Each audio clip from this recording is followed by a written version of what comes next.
Hai guys, Assalamualaikum. Kali ni Fina akan tunjukkan macam mana kita nampak fresh kepada yang tak cukup tidur tu. Okay, time hari raya ni. First, pakai mask. Fina pakai mask daripada Hasangge. So mask ni ada 2 step. First step, apply gel tu seluruh muka, and then dab dekat muka perlahan.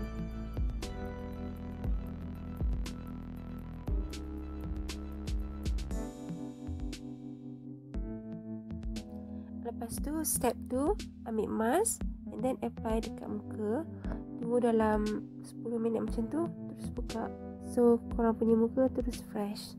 Okay, first macam biasalah kita start makeup menggunakan base makeup. Kena guna warna green untuk oily skin supaya makeup lebih tahan lama. And then untuk eye bag, bila kita dah penat, tak cukup tidur, kita akan ada eye bag and dark circle. So Fina cover dengan makeup base warna purple.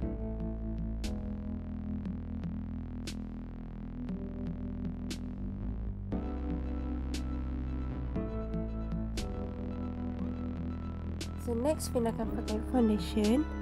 Fina pakai Good Scent Fish. Fina akan apply dekat seluruh muka and then apply dengan brush. Foundation ni sangat light, jadi jangan risau kalau kita terpakai banyak, kita boleh blend je dengan brush supaya nampak rata. So Fina akan setkan makeup Fina dengan menggunakan loose powder. Fina guna Good Scent Base juga. Sebenarnya walaupun scent base ni warna gelap, tapi bila lama-lama dia akan jadi cerah and glowing. So jangan risau ya. Next Fina akan buat cleaning. Fina guna pencil eyebrow warna brown.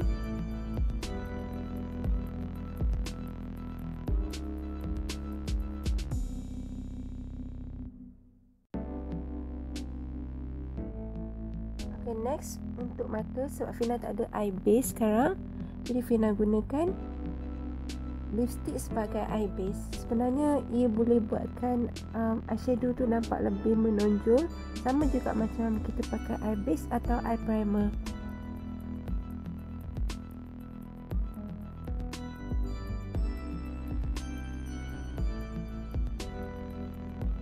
Selain daripada eyeshadow, korang juga boleh gunakan blusher untuk jadikan eyeshadow. Just dab dekat kawasan yang kita letak lipstick tadi. So kalau korang nampak, ia sangat-sangat pigmented. So jangan lupa apply juga di bahagian bawah mata untuk complementkan bahagian atas. So next Fina pakai eyeliner warna hitam. Fina just buat nipis saja eyeliner dekat atas mata.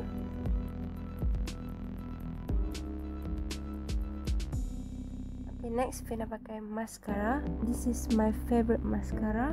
Fina pakai, selalunya Fina pakai dalam 2 coat. Mascara ni senang basuh, jadi jangan risau kalau nak pergi solat ke apa, just tarik dengan air je. Okay, Fina kepitkan bulu mata untuk nampakkan bulu mata lebih galak. So next Fina guna lipstick tadi sebagai blusher. Sebab muka dah matte, jadi Fina guna blusher untuk Fina guna lipstick jadikan blusher. Dia boleh nampakkan macam glowing effect. Okay, boleh gunakan jari, tapi Fina suggest gunakan brush sebab ianya lebih senang lah untuk blend. So next step, lipstick tadi juga Fina apply dekat bibir. Ada satu lipstick 3 jenis cara kita boleh pakai. Senang kan? Jimat pun jimat. So blusher Fina guna dekat bahagian lipstick untuk nampakkan matte dan juga bibir lebih penuh. So this is the result, dan Fina harap korang suka dengan tutorial kali ni. Any suggestion, korang boleh just leave a comment dekat bawah. So all the product from Hasangge Nature, korang boleh pergi ke website dia orang sebab sekarang ni tengah ada sale. Okay, thanks for watching guys. Assalamualaikum, bye.